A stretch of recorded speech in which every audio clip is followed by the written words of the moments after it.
Hi, and welcome to the Shai Show. And I'm Shai. This week's And Parsha... I'm Helena. Don't forget me. Hi. Hi. This week's Parsha is Parshat Bo. Something that jumped out to me from this week's Parsha was a question of national security. The 10 plagues had just finished during this Parsha, and we, the Jews, go out of Mitzrayim in haste. In so much haste, we didn't have time to let the bread rise. All unleavened bread. Now, if the threat to national security was over because the entire Mitzrayim, the entire Egyptians got basically demoralized and there was no more fighting going on towards the Jews after these 10 plagues, what was the big rush to get out? And so much of a rush that we didn't even wait around for our bread to rise. Yeah, I would never leave the house if my challah wasn't done. Point and take it. So it's a good question. I think so. And so it's amazing. So an answer to the question is that during our time in Mitzrayim, it was a place of slavery and it was a place of suffering. So when Hashem saw that it was time that the suffering should end, not a second longer, not a second more suffering than was actually needed for the purposes that was the crucible of Mitzrayim, that was the melting pot not in the blending way, but the melting pot in the crucible way where the impurities come off and the good stuff remains, was finished. He took us right out. To understand this, I guess I don't think that within 5 minutes I'm going to explain all the concept of suffering, but I do think that there's a concept here, something to be related to. There was a book by Viktor Frankl called Man's Search for Meaning. Popular book, I highly recommend it. And in it, Viktor Frankl, who was the creator of logotherapy, came to his crystallized and finalized solutions. He himself was a survivor of Auschwitz, and later he emigrated to the United States, and he opened up a practice in New York City, and he saw quite a few people from the Upper West Side, New York City, a more affluent group. And what he noticed was that from this affluent group, that many of them seemed to be less happier with their circumstances than a lot of the people that he knew from Auschwitz. That's so sad. So what his conclusion was, what was it about some of the people that he knew that got them through and almost in a better state mentally, and in some ways eventually physically, than maybe the counterparts in the Upper West Side. So what he saw was that a lot of the mentality of those in the Upper West, of the different patients that he was treating, they were coming from a place that if they could, they were thinking that their happiness or their lack of happiness was in fact from unfulfilled desires.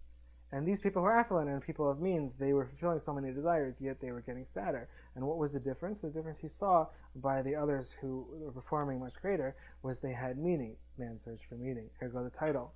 And he quotes not only his observations, quoting Nietzsche, who once said, "With a why, you can tolerate any how." And Viktor Frankl tells a story about there was an elderly gentleman who came into his office who was really upset and he was crying. And so Dr. Frankl asked him what was bothering him.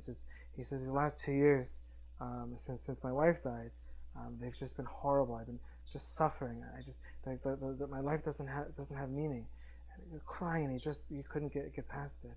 So Dr. Frankl asked him. He says, empathize with him and asked him. He says, what would have been if you would have passed away before your wife? And he started thinking, oh, it would have been horrible for her. We were so close. She just would have been would have been suffering for these last 2 years if it was her who went first. And so Dr. Frankl offered him, and he said, well, maybe you can say that by her passing before you were able to save her that suffering. And his suffering didn't go away in an instant, but all of a sudden it became bearable. Like his suffering for these last 2 years had meaning. He was able to have saved his wife that very amount of suffering that he was going through. And by us in Mitzrayim, So it was time to leave. That Hashem doesn't want to give us any more suffering than is absolutely necessary. And the suffering in Mitzrayim was intense. Maybe I don't know if this is a children's program so much, but everything from Pharaoh deciding that he needed a collection of Jewish children in order to relieve one of his ailments through their blood. So when it came time for this to end, the moment it could end, the moment that the 10 plagues reached their completion, and the preparation to go out of Mitzrayim could basically be minimized so quick, so hastily, that not even to let the bread rise, to go out with the matzah. This is not essential. This is in the sense of it's time to go.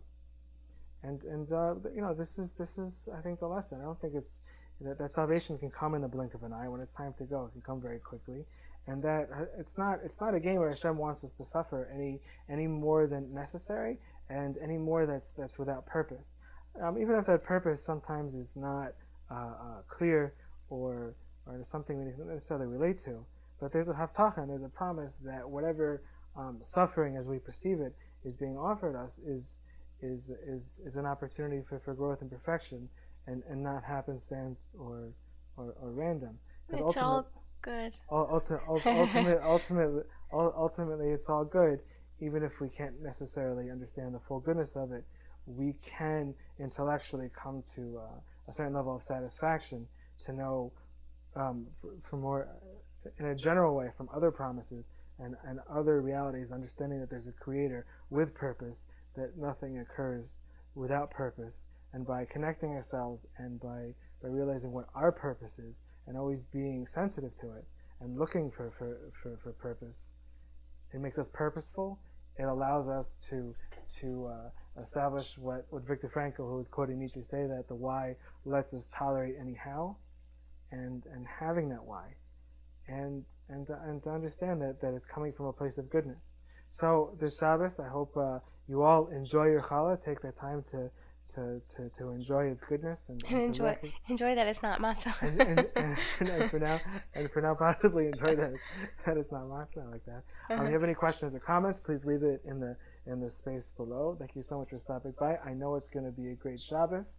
I look forward to seeing all my friends next week, and I will see you then. Bye.